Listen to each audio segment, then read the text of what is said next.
Bonjour à tous, dans cette vidéo, je vais vous montrer comment mesurer un courant et une tension dans un circuit avec le logiciel Multisim. Et donc on va utiliser un diviseur de tension avec deux résistances pour pouvoir faire ces mesures. Et donc la première chose à faire, c'est de construire le circuit et donc on va aller dans la barre des composants pour ajouter les différentes parties. Donc on va tout d'abord ajouter les sources et donc on va aller dans Place Source. Et on va aller dans Power Sources. On va prendre une source continue. Donc on clique sur DC Power. On clique sur OK. Et on va placer le composant par exemple ici. On ajoute également le ground, comme ceci. Et on va ajouter les deux résistances. Donc plutôt que d'aller dans le groupe des sources, on va aller dans le groupe des basic, donc les composants basiques. Et on va dans la famille resistor. On va prendre par exemple deux résistances de 50 ohms pour avoir des chiffres ronds. 500 plutôt. On fait OK. On place nos deux résistances, donc comme ceci. On peut fermer ici la fenêtre et on va faire un zoom pour voir les composants en plus grand. On va faire des rotations au niveau des résistances et on peut lier les composants entre eux. Donc je fais un clic gauche sur la pin de la sortie de la tension et je vais me mettre ici. Hop, je refais un clic gauche et puis je redescends jusqu'à la pin de la résistance et je fais pareil pour les autres composants. Je n'oublie pas de lier également le ground. Et on peut exécuter ici le circuit. Et on va aller voir dans simulation. Ah, il n'y a pas d'erreur et pas d'avertissement, donc le circuit est bon. On peut faire un stop. Et maintenant, on va ajouter les appareils de mesure. Donc je vais descendre un peu le circuit. Et donc on va ajouter 2 voltmètres au niveau des résistances et par exemple un ampèremètre pour mesurer le courant dans le circuit. Et donc on va dans la barre des instruments de mesure ici et on va prendre les multimètres. Donc j'en prends un, je clique dessus, je viens le déposer ici. On peut en prendre un deuxième pour la deuxième résistance. Et pour le troisième, on peut faire un clic droit, copier et le coller ici au-dessus comme ceci. Donc là, on dézoome un petit peu, on a bien nos trois appareils, donc deux pour mesurer les tensions, ces deux-ci, et le troisième pour mesurer le courant. Et donc, on va devoir connecter ici les différents appareils. On va commencer par les voltmètres parce qu'ils sont plus faciles. Donc, on va connecter le voltmètre numéro 1. Et donc, qu'est-ce qu'on va faire? On va prendre la pin positive et la mettre ici à la pin plus de la résistance, et même chose pour la pin moins, on vient la mettre à la pin négative de la résistance.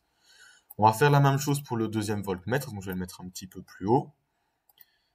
On vient chercher avec le plus, et on lie ici l'appareil aux bornes de la résistance. Pour l'ampèremètre, c'est différent. On va devoir supprimer la ligne ici, et donc on va lier le plus, on va aller par ici, au plus de la source et le moins à la suite dans le circuit. Donc on remarque ici que le voltmètre, on ne doit pas ouvrir le circuit, mais pour l'ampèremètre, on est obligé d'ouvrir le circuit. Et maintenant, ce qu'on va faire, c'est configurer les appareils. Donc on va commencer par les voltmètres. On va prendre le premier. Donc si je double-clique dessus, ça nous ouvre ici une petite fenêtre. Et donc on peut sélectionner tout d'abord le type de mesure qu'on veut faire. Soit en ampères, donc pour le courant, tension, résistance ou les dB. Et donc nous, comme on est en voltmètre, on reste avec le V. Ensuite, on peut choisir alternatif ou continu. Nous, on est dans le cas du continu. Et après, si on clique sur Set, on a d'autres paramètres. Et donc, on a les résistances pour l'ampèremètre, le voltmètre, l'ohmmètre, la tension pour les dB, puis les paramètres d'affichage. Et donc on regarde ici pour la résistance interne du voltmètre, elle vaut 1 gigaohm. Le but c'est qu'elle soit la plus grande possible pour éviter une une déviation du courant au sein de l'appareil. Donc on peut laisser comme ça, et puis on peut quitter. On va faire la même chose pour le deuxième voltmètre, donc on est toujours en tension, continue, donc c'est bon. Et là, on va changer pour l'ampèremètre. On va plus garder le voltmètre, on va prendre les ampèremètres. Donc on clique sur le A, on peut fermer, et on peut lancer ou exécuter le circuit. Il n'y a pas d'erreur, et donc on peut faire un stop. Et comment est-ce qu'on va faire pour voir les valeurs?